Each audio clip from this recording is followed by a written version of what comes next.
This is a daughter podcast where dads come to talk, think, and thrive with your hosts, Oscar and Blandon. Our mission is to cultivate a community of strong, mindful, and present fathers. We want to curate honest conversations with all men, but especially those who have the honor of raising daughters. Hey everyone, welcome back to the Daughter Podcast. This is Oscar with Blandon on the other side. Where you at, Blandon? Yeah, man, I'm out of town for work, so I'm currently in Nebraska. I am not, as you see, in my girl's room, so I'll be missing them for a couple of days. So, Yeah. yeah. Well, the one that is home and that we have here today is Jose. Happens to be my cousin, and he's sporting some weird thing in the background there, but we'll walk on him anyway. How you doing, man? The deal was you were gonna say I was your favorite cousin. I didn't get there yet. You gotta let me work out those things. You were winding up to. Yeah, I got it written down. Like, man, you just killed my intro. I apologize. What's up, man? How you doing? I'm good, man. Thanks for having me on. Appreciate you guys. Man, it's legitimately for me a pleasure to have you on. Like, it's super exciting to have you on here. I think I talked to you and another of our cousins probably back in like January. I think I was back home with you guys, and we talked a little bit about this concept that we had about this podcast thing, and then Blandon and I started working it, and now to have you on here is pretty cool, man.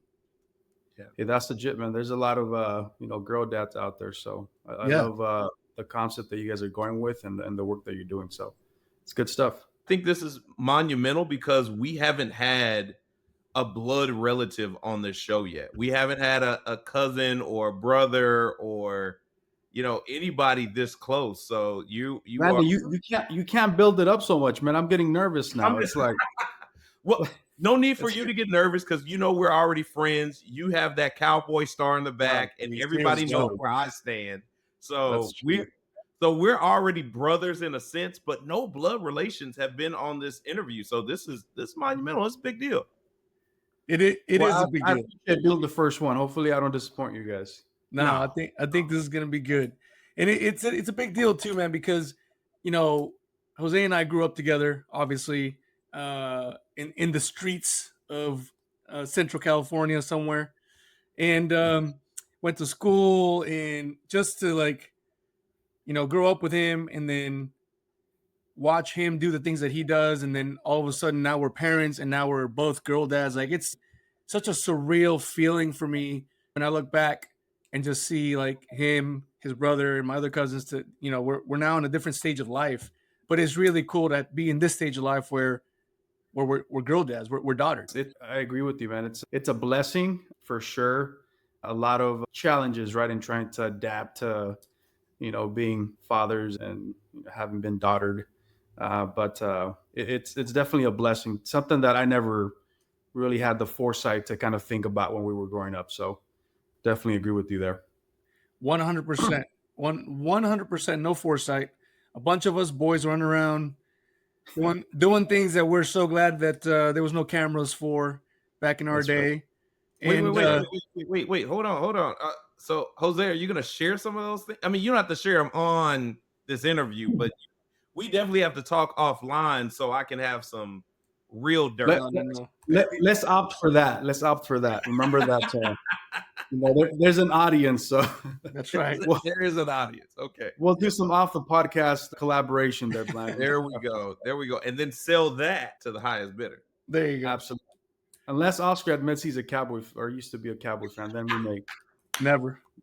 But the challenges that you talked about is what we're talking about today, right? Like the challenges of, one, being a father, two, being a daughtered father, and three, for you particularly, some just immense challenges that you and your family have gone through as a father of girls. And so, man, just tell us a little bit about when you got daughtered, how that happened, how you felt. And then take us through some of those challenges that you've gone through that, maybe out there for other dads. Yeah, I can start from the very beginning. I was young once upon a time, young college kid. My oldest, she's 17 now. I was 20 when she was born. My wife was 18 years old, and it was a big surprise to say the least. So to find out that, I was going to be a dad was very shocking, anxiety inducing, trying to figure out like what the heck is going on. What am I going to do? What are my next steps, right? I did go through a phase where, a very short one, because then I had to shift to like problem solving around what am I going to do to make sure that I'm able to support and be a good father and a good partner to my then girlfriend, now my wife. So found out that it was two girls, twins. Yeah, I was walking I remember to one of my college classes, and my girlfriend then calls me and says, hey, she was actually crying. And she says, hey, there's two of them. I said, what do you mean there's two of them? And I'm a twin myself. So yeah, there's two babies. And I was very, very excited and holy crap, scared all at once, right? Because I was 19, 20 years old, and it just got twice as hard in my mind to try to figure out what to do. I remember I walked into class after I finished talking with her on the phone, sat down. It was probably one of the only times that I was early to class. So I was there probably like 20 minutes before the class started. I was sitting there, and I just walked out of that classroom because I could not sit there for an hour. My mind was just racing. And then shortly after that, it was challenging because she was living where we live in the Central Valley. I was at college in LA. And so it was definitely a lot of back and forth where I would drive down to go to baby's doctor's appointments and then get up at 3 a.m. to go back to either go work or go to class. And so there was a lot of that kind of things that we had to work through to make it work. And on my end, just being raised the way I was raised, one of my goals was that I was just going to be a good dad. It didn't matter what I had to do, if I had to lose sleep or not. So it was a lot of hustling and grinding to be able to make things work. And to the point where I had 3 part-time jobs, I was taking 17, 18 units a semester, just trying to make it work. And very excited, nerve-wracking, but we kind of had a plan of what we wanted to do. And then when she was 7.5 months or so, I was at work in LA, and at that time she had a doctor's appointment, just a regular checkup for the babies, the girls. And my sister-in-law called me. And so answer the phone, and she shares with me that there was only one heartbeat. It was taking me a very long time to be able to process through and just be able to share that experience.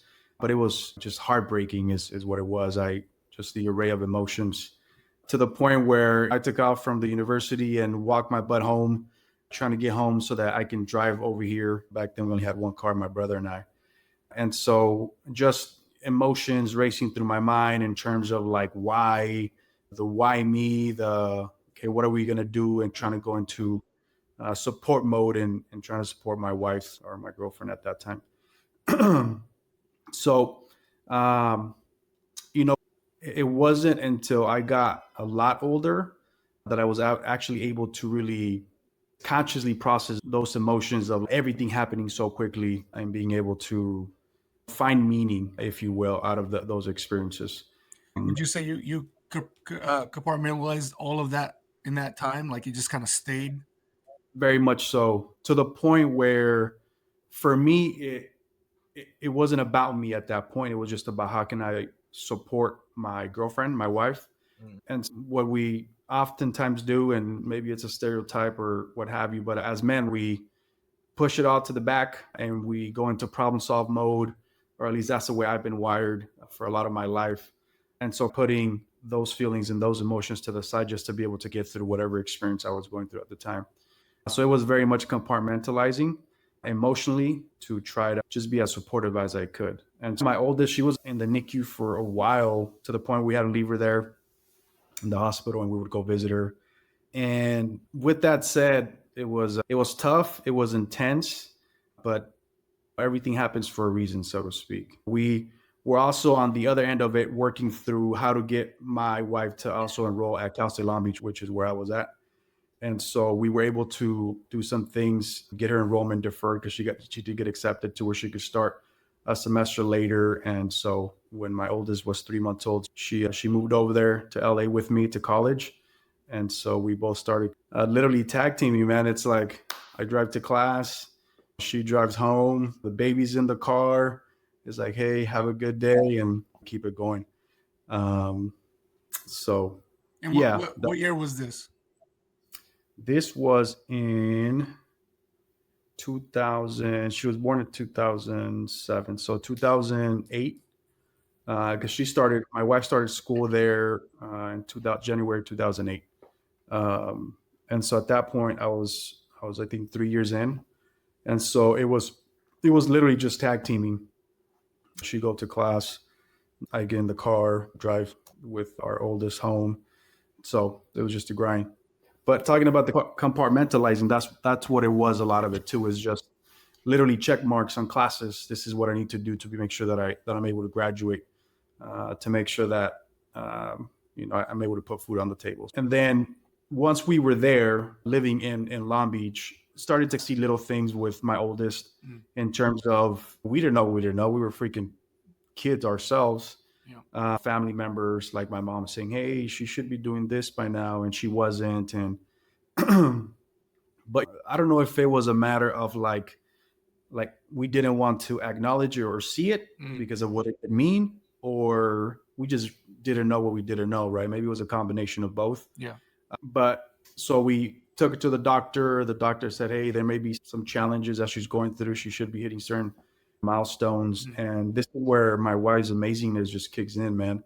Because as I was doing my part and working and grinding, she's the one that in those early stages took a brunt of those kind of realizations, right? Like the doctor saying, hey, she could have a disability and she could have cerebral palsy. Those kind of, because we had to both do our thing, and she was the one taking her to the doctor's appointments for the most part early on. She took on a lot of those emotions that come with hearing that, hey, the hopes that you had for your daughter to be able to do this and do that in college and all those things that you organically think about when you have kids, that stuff may not be able to happen.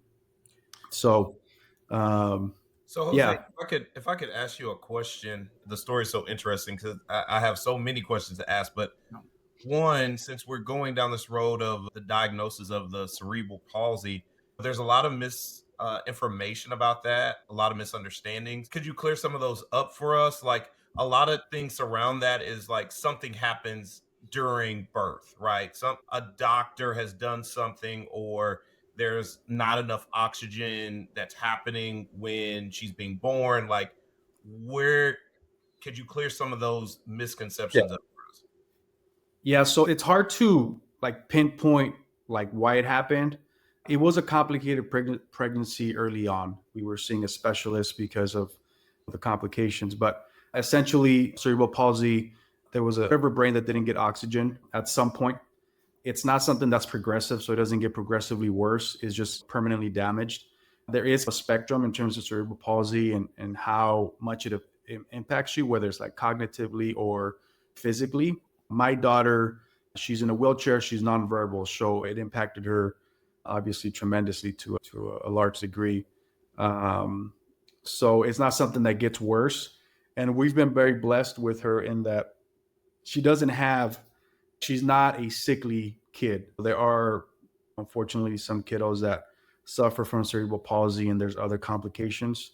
She's had to have some treatment and some surgeries for just the muscle tone and what it does because she's not mobile.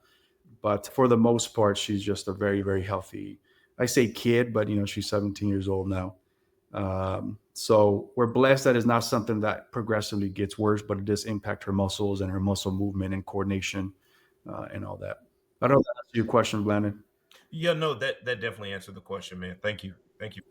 That you mentioned that, like, I think you and I were probably brought up somewhere, like, you go to problem solving, right? Like, all right, there's a problem, there's got to be a solution. What's the solution? How do we get there? But good old Mike Tyson says, like, you got to plan. Your plan's great until he gets punched in the face, and then like, you got to replan it. And this is like the biggest punch in the face, right? Like you're looking at, like you just mentioned, you find out you're having a kid after you go out through all the emotional context of what that means. You then start planning forward for like you said, like when they're this age, when they're this age, and what are they going to do here? What are they going to do there? That's a problem solving process, right? Because you're like, all right, like I know that they can do this, so I'm going to go do this and get them ready for that. But walk us through, if you can, that process. You're going to school, she's going to school, you guys are trying to finish what you started, which is just beyond like concepting for me, because at that point it's a whole different playing field. But Yeah. nevertheless, you're going to finish what you started. Then you start seeing problems or symptoms of things. Like, did you start to problem solve because you thought maybe something was not that big a deal, or like, did you start thinking, um I've never known you to be a catastrophizer, but did you start thinking like real world bad case scenario? Like, what was that thought process for you? I never catastrophized the situation. I don't remember myself saying, okay, you like this is it. I remember experiencing emotions of sadness and conflicting emotions of being happy that we had our daughter, who was for the most part healthy, with the exception of was now coming to light, which was this condition of cerebral palsy. I think what helped me early on was the fact that I was so busy, and having to just be singular focused of I have to finish school because I have to provide for my family. That was my main goal. Yeah. That saved me from having to deal with a lot of the emotions that my wife did deal with earlier on, and having to, like I said, be the first one to intake and process some of the news that we were receiving regarding her diagnosis. So it wasn't until probably, I can tell you there was probably 3 years, because I can remember the moment where I actually broke down for no reason, cried. And because I remember I was home and my mom said, what's wrong? I said, nothing. I never truly mourned. Yeah. Carissa is my daughter that passed. Yeah. But being very like conscious about what was happening, right? Yeah. So I think the busyness of being singular minded around, which was obviously a good goal to have, which was to finish school and provide for my family, is what kept me from having to deal with those emotions at such a young age, right? Like trying to figure myself out, in addition to like how to be a father and how to be a partner and how to be a father to a kiddo with special needs, and then in the process grieve the loss of another child. Yeah. The busyness is probably what allowed me to stay balanced, if that was even a possibility then. So I don't know if that answers your question, Oscar, but it became kind of a just get it done type of mentality, to be honest with you. And then the other part that I did early on just really cling on to was the idea of like everything happens for a reason. I know it can be cliche, right? The idea that a child like my oldest isn't given just to anybody, right? It's somebody who, right. And my mom's the one that, would try to balance me in this way, and would share this with me in Spanish. So really trying to, as hard as it was, because it wasn't an easy thing, but as hard as it was trying to like really cling on to those concepts to just keep myself going, is what I did do a lot of early on as well, to try to move forward with the journey. Yeah. No, that's good, man. What I wanted to also ask you is that you have a situation that's very different from somebody going through that, because you say you have a twin, so you have like a walking mirror around you, and so you were in school together, and then you go on this path of husbandry and fatherhood and family. What does that do for your relationship with him? And was he there to help support you and be that mirror to say, hey, bro, I know something is going on? Brother, I'm so blessed, man. When I found out that I was going to be a dad, I was living with my twin brother and another roommate. And when I say that, I've had so many people, directly or indirectly, that have helped me get through to the point where I'm at. It's just the truth. To answer your question or touch on that, both my roommate at that time and my brother, allowed my wife and my newborn to move in. At the time, it was a 2-bedroom apartment. We're college kids. It was my brother and I sharing. Our roommate had his own room. My brother moved over, Yeah. and we still only split the rent 3 ways. Yeah. It wasn't because we're poor, broke college kids. Right. But their willingness to be able to just even say, hey, it's cool, man. Like, we'll split it 3 ways. They didn't have to do that. Yeah. So, yeah. My brother's always been very, very supportive. We just definitely after I became a father, he still continued to do his college kid thing and, everything that college kids do.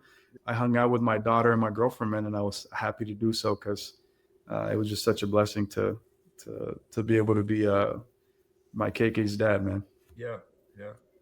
And what you mentioned that you had this drive, the way that you were brought up, to no matter what, like you were going to be a good dad. Like, what does that mean in who you wanted to be?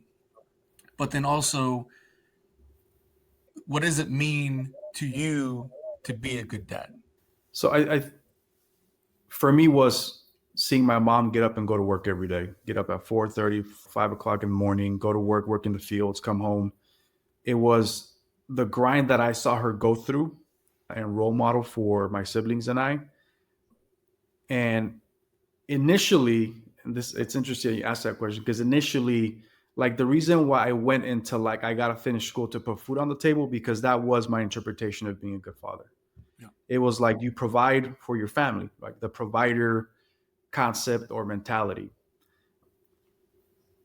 But the older I've gotten, both with my oldest and my other 3 kiddos that I now have, it shifted to it's not just a provider concept. Being a good father also means even when you're tired, trying to be emotionally available for your kids. Right. As hard as that can be and as taxing as your day may have been. So there has been a shift for me in terms of just being the provider, which is oftentimes a lot easier to do than having to do the emotional side of things, especially with daughters. So it has shifted definitely for me in terms of how I look at it. Being able to drop my 9-year-old and take her to soccer practice and have those conversations about how her day went.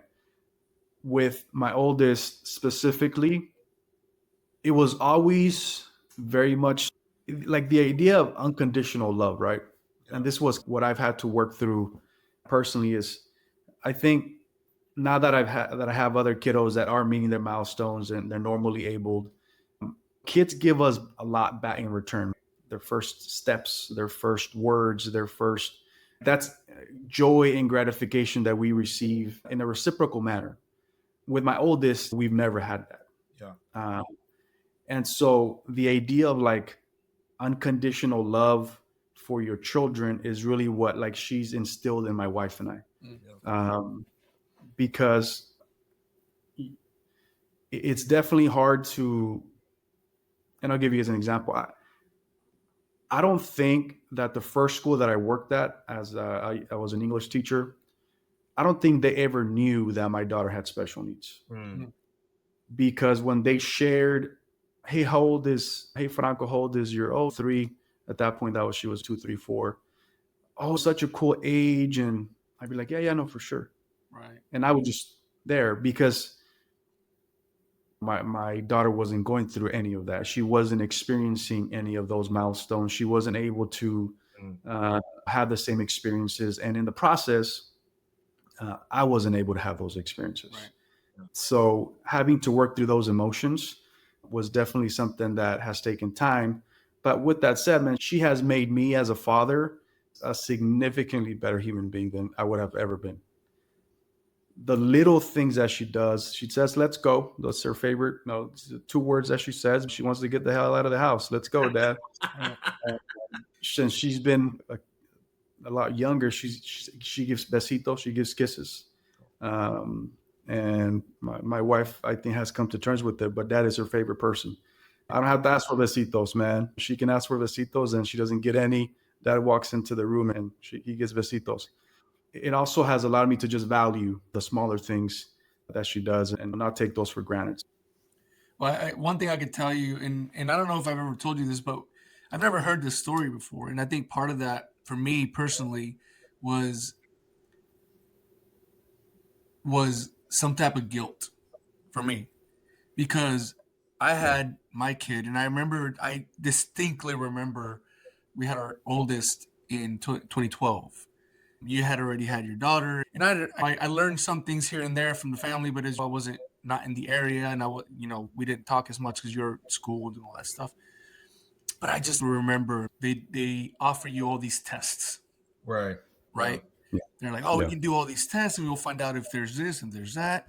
And I remember thinking, no, don't do that, because I don't know that I had the strength to think about any of that or what to do with that or how to problem solve that.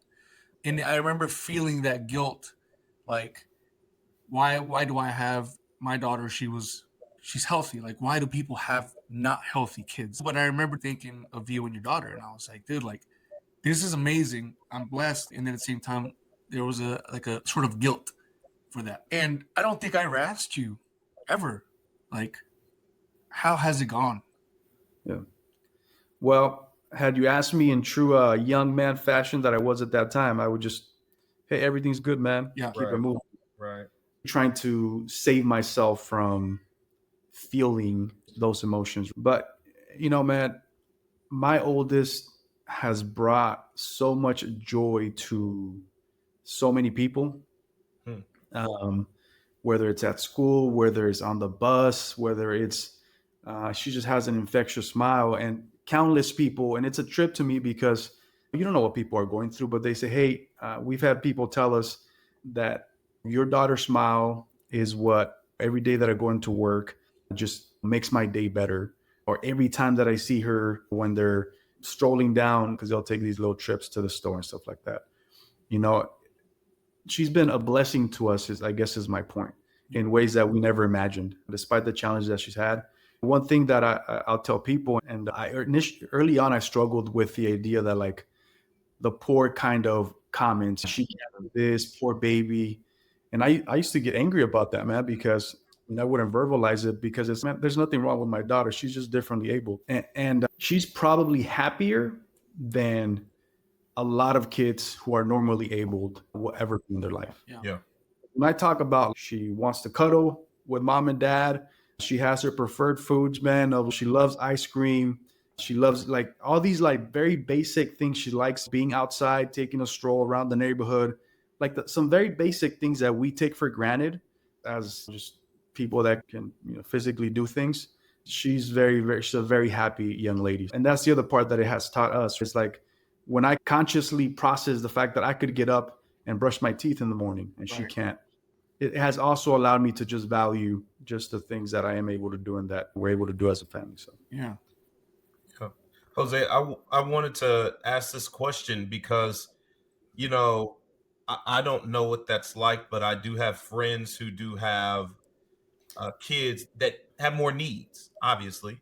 How do you balance that with your other kids? Like, do they also recognize that, hey, my sister, she just has these other needs, or are they like most kids, if a kid in the house gets sick and you're catering to that one kid and they're like, well, what about me, daddy? Look at me, see me, play with me.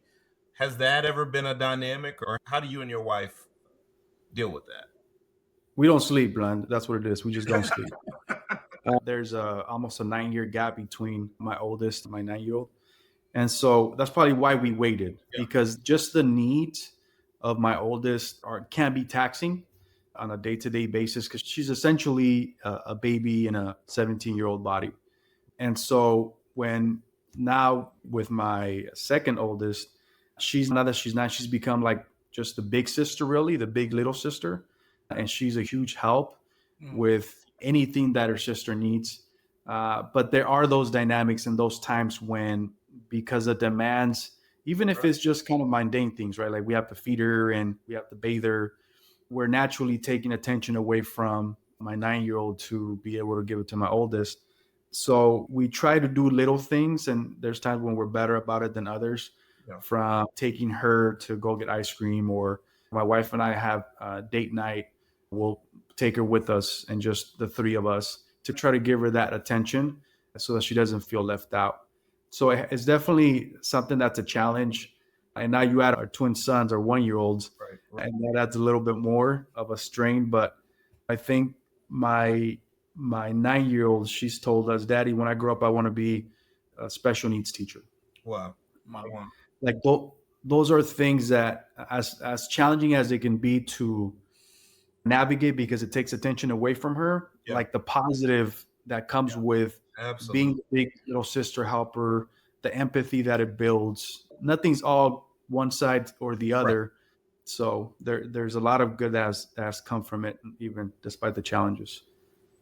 Oh, that's beautiful, man. I love that, because I don't think a lot of us want to even touch or talk about, and we've talked about it here on the podcast, having your time divided in other ways, right? We talk about having our time divided with our wife and our kids, or with our job and our kids. But a lot of times, like, those sibling needs, and especially if you have a kid that needs a little bit more, or even a lot more, so to speak. My situation is not yours. Our daughter has really bad asthma. And so anytime that she's going to the urgent care, anytime she goes to the hospital, my oldest she's left hanging a little bit, because we are concerned with her sister. Yeah. And you feel guilt behind that, and you try to balance it, but there is no balance, right? Just like you perfectly said, it's like, it's this dynamic, and where the whole family has to undergird this one child in their time of need, and we all have to rally around her. And it's beautiful that your daughter can even express, like, even though she's dealing with this now, she still wants to be helpful in the future. That is beautiful, man. Yeah, absolutely. Absolutely, man. And I'm blessed that my wife and I try to remind each other of, because we're both really hard on ourselves. You talked about guilt, feeling guilty because you don't have enough time for one kid over the other. And those emotions, I think what I've come to terms with is they're going to happen. They're going to come, they're going to go. And so not hanging my hat on, like, permanently, this is who I am, which is as a father, which is I only pay attention to my oldest because of her needs, and trying to just take the good with the bad. But it's definitely continuous kind of flow of emotions, depending on what's happening, to try to balance that out. But my wife will remind me, hey, you're a good dad. Give yourself grace. And I'll remind her the same thing, because when you're hard on yourself, man, it is a challenge to be kind to yourself or give yourself grace, because there's no perfect parent out there. Right.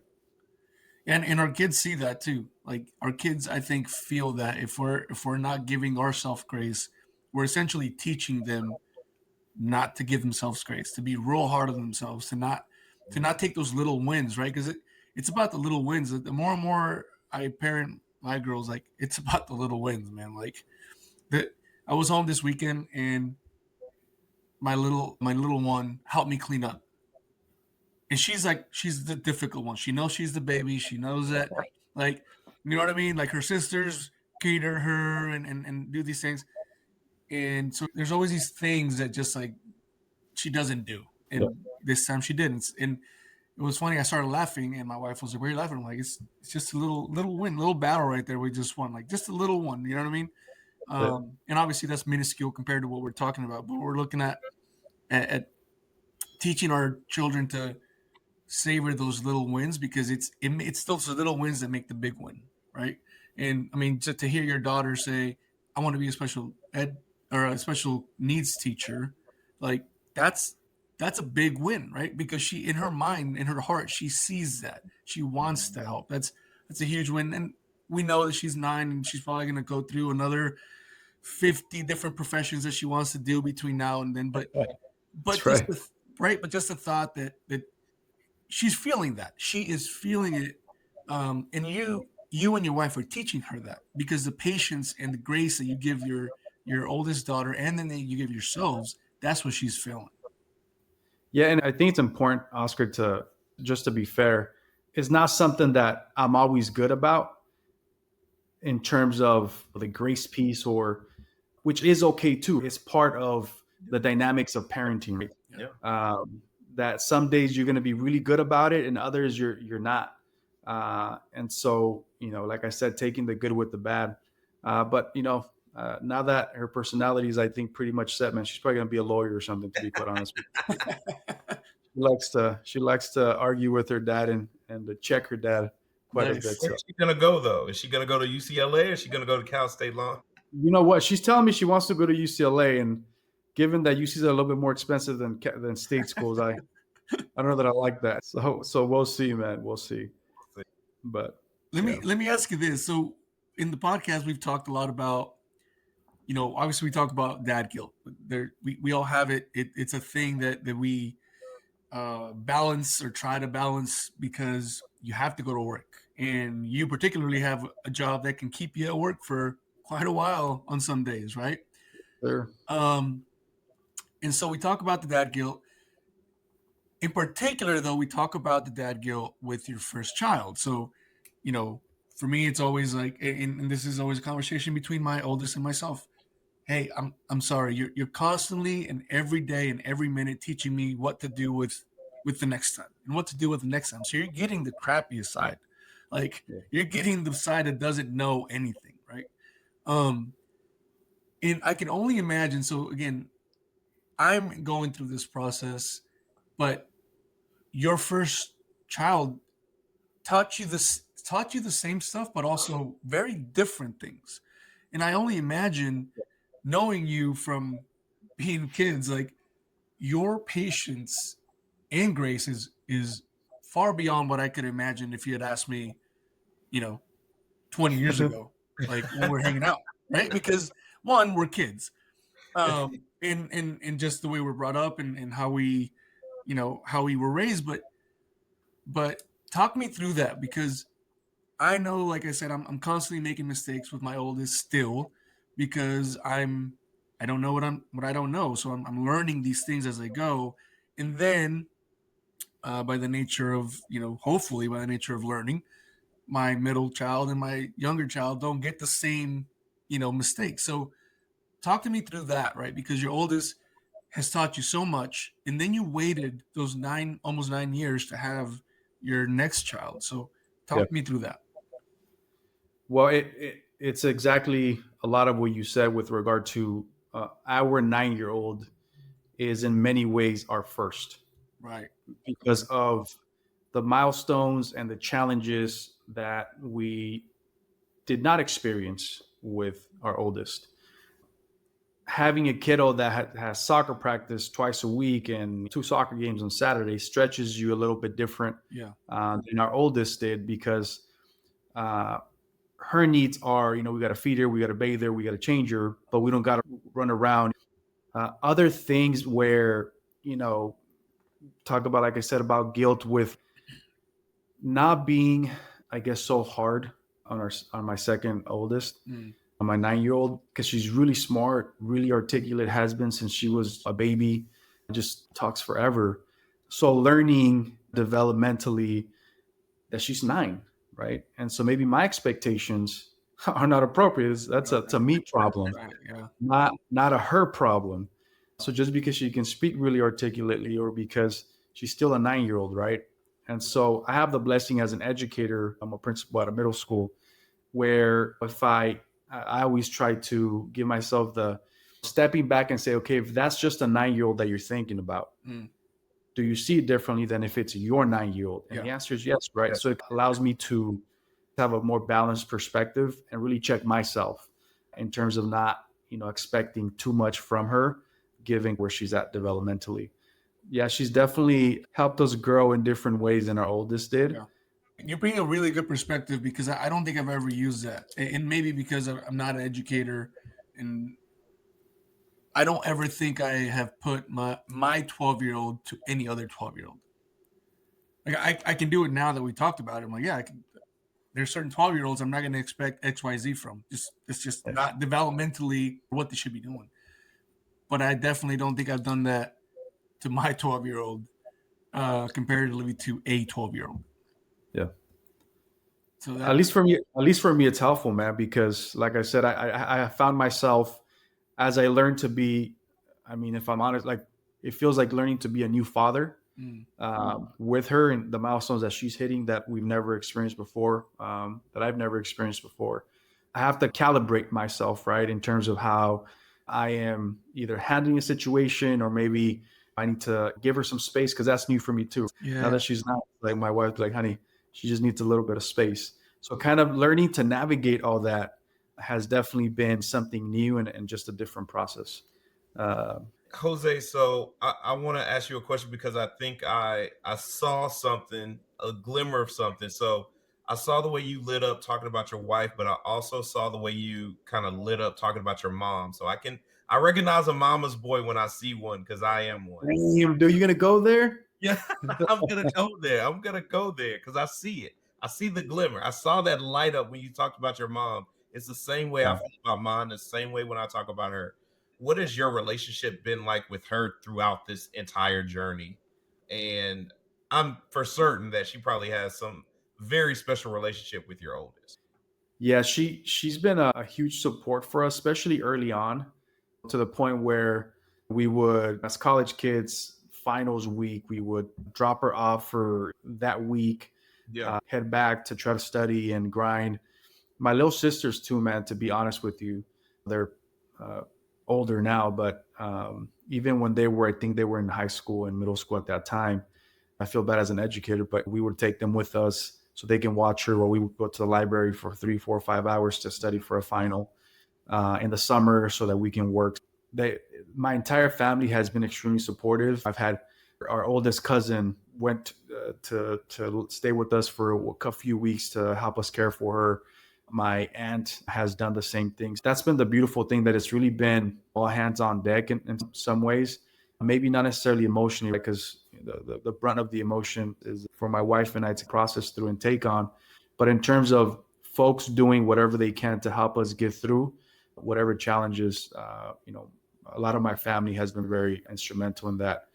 My mom, man, the main thing from her is she just has no quit in her. She never has. And indirectly, like I mentioned earlier, just being able to see what she was able to do to and stretch herself to put food on the table and support us to get through, all 4 kids through college, has been a blessing. So she can't pick her up anymore. My mom was a petite little Mexican woman, and my oldest stretched, and physically there's not a lot she can do for her. But those early years when we really just needed support to be able to get through to where we're at now, she was definitely instrumental along with the other folks. You might not want to challenge your mom on that one. Just saying. I won't verbalize it to her, but father time's undefeated, man. Yeah, that's true. So absolutely.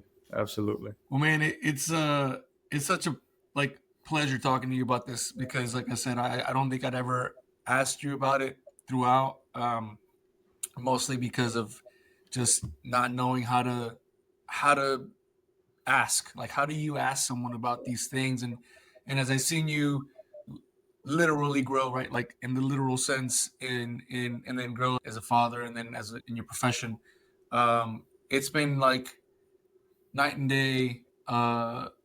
The admiration, right? Like the admiration of having gone through these things and yet being the person that you are, and what you bring to the table. I think I know for a fact every time I go home, it's you and a couple other people that I have to get with, like, because not only the BS that we talk about and everything, but also just the perspectives I always get. I always leave there with better perspectives. And if it's something that I've figured out in my 40 years now, is perspective is everything, right? So understanding perspective, understanding what you don't understand, and then bringing those to the forefront of what you want to do, right? So trying to figure out how to be better at anything, but for us particularly, being better at fathering these girls that we got. So I can't thank you enough for bringing this perspective to us. No, I appreciate you guys. Thank you guys for the invite. It's a challenge, right, to be a girl dad, but it's a blessing. So yeah. Hey, by the way, Blandon over there definitely started laughing when you said now that I'm 40. So I don't know if he's he's older than me, so I'm not gonna throw him out. But he's older by 1 year. 1 year. I didn't want to say it, but you're older. 1 year. 1 year. For 40 years, Oscar has had a six-pack, man. So I can't even talk smack that he's 49. That's the truth. Well, 17 for what I've known him. Yeah, we can't see it much nowadays, but it's there. It's there somewhere. That's a good point. It's still there somewhere. That's funny. But hey, again, thank you so much for coming on and sharing your story with us. I think again the perspective is just insanely useful and brightening for us. So thank you so much for that. Blandon, do you have anything else for us, man? Yeah, just again, I think the story is amazing and beautiful and clearly not over. You know, there are many more years that you have with your children and loving on them, and I love to hear it, man. We love to hear a father's perspective on being present, mindful, and strong, right? Like, it takes great strength to do what you have done, and for that, your family will love you even more and value you and honor you. It's with great honor we have you on the show, man. No, I appreciate you guys, man. Thank you guys for what you're doing. I think it's important. I think culturally, sometimes it's not something that we put at the forefront, discussing these issues and really being transparent about the challenges that exist. I thank you guys for the perspective that you bring to the table. Thanks, man. For everyone else, we know that this story is going to help you out there. If you have a story of yourself similar, please send it our way. Thank you all for your ears. Thank you for your eyes. Thank you for the support to this podcast. We ask for your continued support. Find us at www.daughterpodcast.com. You'll find all of our social media through there, as well as our emails. So get connected with us. In the meantime, there's also a text us link below this video and below anything you're listening to on your platforms. You can send a text there and we'll get the information as well. Until next time, Jose over with the blue on the wall, Blandon on his side, and me here. Thank you all very much. See you next time.